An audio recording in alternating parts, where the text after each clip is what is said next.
recognizes that our college students are an essential part of the community's culture, social, and spiritual future. And whereas Bernetta Mitchell, an occupational instructor, has demonstrated dedication and leadership to her employer, peers, and students. Through her rise from student to graduate, to lab assistant, and to lead instructor. And whereas Bernetta Mitchell has touched the lives of so many of the youth and local citizens, providing the tools, instilling the confidence they need to succeed and meet life's challenges. And whereas the conferring of this honor, Education Leadership Award, is one of the highest awards that we can bestow upon an educator.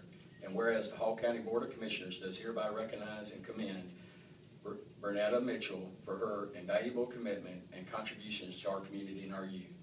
Now, therefore, be it resolved that the Hall County Board of Commissioners does hereby proclaim May 8, 2013 as Miss Bernetta Mitchell Day in Hall County.